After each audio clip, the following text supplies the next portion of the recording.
Hello guys, welcome back Dolly family vlog. तो guys, जैसे ही मैं छत पर जाता हूँ चोको मेरे पास आती है और मेरी उंगलियों को चाटने लग जाती है। उसके बाद मैं देखता हूँ कि लियो आसपास की जगहों को ऐसे ही देख रहा था कि उसे पीछे से कुछ आवाज़ सुनाई आती है। तो वो उस जगह जाकर देखने लगता है कि क्या वहाँ पर है।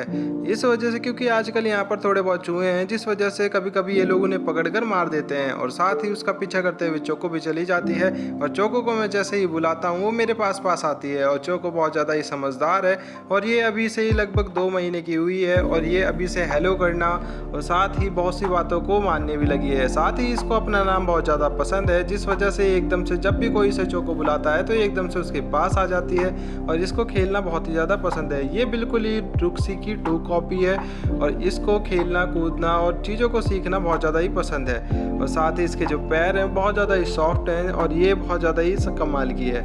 और अच्छी अच्छी चीज़ों को सीखने के लिए ये बहुत ज़्यादा ही मेहनत करती है। साथ ही ये लियो तो भाई बहुत ज़्यादा शरारती है, जैसे कि आप लोग देख ही सकते हो। मैंने पहली वीडियो में भी आपको दिखाया था कि सिम्बा और लियो एक साथ एक दूसरे से बहुत ज़्यादा लड़ाई करते रहते हैं। अब इस वीडियो में आप लोग देख ही सकते हो कि ये कैसे कैसे लड़ाई करते हैं। साथ ही लियो और सिम्बा बहुत देर तक ऐसे ही लड़ाई करते रहते हैं। तभी तो सिम्बा की बॉडी पर कुछ ऐसे ऐसे निशान पड़े हुए हैं जहाँ से दांतों के निशान हैं। और साथ ही डॉली भी सिम्बा के साथ बहुत ज़्यादा लड़ाई करती है। ये तीनों आपस में एक दूसरे से लड़ाई करते रहते हैं और लियो और डॉली मिलकर बहुत ज़्यादा ही सिम्बा को परेशान भी करते हैं। उसका भी मन इन्हीं के साथ लगा रहता है, जिस वजह से ये लोग उसके साथ बहुत ज़्यादा देर तक खेलते रहते हैं। और जब भी वो इसके साथ खेलता है तो ये भैया ऐसे ही उसका कभी कभी उसका मुंह पकड़कर अपने मुंह में ले लेता है, कभी काटने लगता है, कभी गर्दन पकड़ने लगता है। साथ ही डॉली भी उसके साथ कुछ ऐसा ही करती रहती है। ये लोग बहुत ज़्यादा ही शरारती हैं। और भाई सिम्बा के साथ जब से सिम्बा हुआ है तब से ये लोग बहुत ज़्यादा ही खुश हैं और उसके साथ ही खेलने लगते हैं।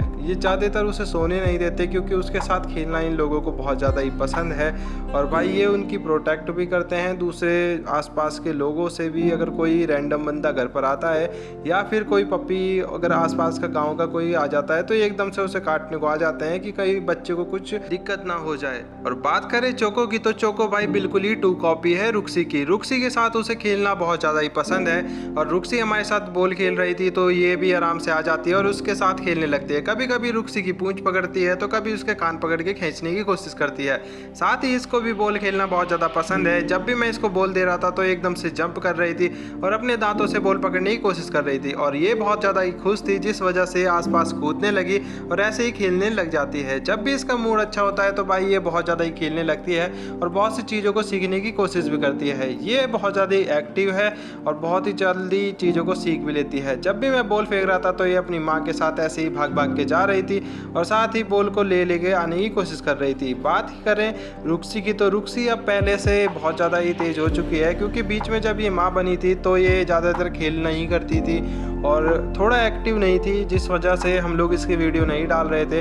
और ये आराम से ज़्यादातर आराम ही करती थी, लेकिन अब ये बहुत जल्दी हर चीज़ों को सीखने लगी है। साथ ही मैंने इन्हें कैच करना भी सिखा दिया है। जब भी मैं बॉल फेंकता हूँ तो ये कैच कर लेती है, जिसकी वीडियो मैं अगली वीडियो में दिखाऊंगा। और साथ ही बात करें तो चोको की तो चोको भी बहुत जल्दी चीज़ों को पकड़ने की कोशिश कर रही है। वो भी अपने पंजों से बॉलों को पकड़ती है और खेलने की कोशिश करती रहती है।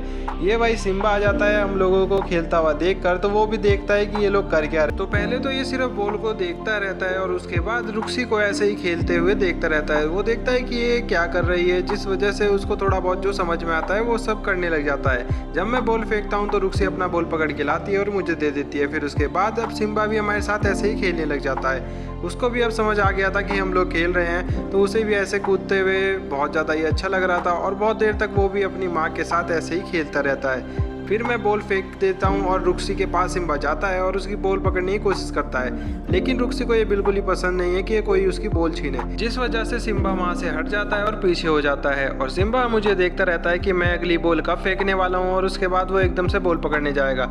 लेकिन फिर मैंने देखा कि चोको कैसे सो रही है, तो चोको को तो ऐसे ही सोना बहुत ज़्यादा पसंद है। ये आज भी डॉली फैमिली की तरह बहुत ज़्यादा ही ऐसी सोती रहती है। फिर मैं इधर आ जाता हूँ तो ये बॉल छीनने के लिए मेरे पास आता है, लेकिन फिर चोको इस पर घुर्राती है तो ये वहाँ से हट जाता है। और चोको को सोने का स्टाइल आप लोग देख ही सकते हो, ये बड़ी ही कमाल की और क्यूट सी पपी है। और बात करें डॉली की तो डॉली के साथ इसे सोना बहुत ही ज़्यादा पसंद है। ये डॉली के बिस्तर पर ही ऐसी सोती रहती है और लियो साइड में ऐसे ही पड़ा हुआ था। फिर ये थोड़ा बहुत अपना सिम्बा के साथ खेल रहा था। उसके बाद ये थोड़ा थक जाता है और आराम से यहाँ पर पड़ जाता है। फिर मैं इसे छेड़ता हूँ, लेकिन इसको तो भाई नींद आ रही थी, तो मैंने सोचा चलो इसे ऐसे ही सोने देते हैं और बाद में डॉली को भी हम ऐसे ही सोने देते हैं। तो thank you guys, keep watching, subscribe करिए डॉली फैमिली व्लॉग को और देखते रहिए। अगली वीडियो में मैं लेकर आऊँगा कुछ चैलेंज जो कि डॉली फैमिली कर पाएगी या नहीं, तो देखिएगा।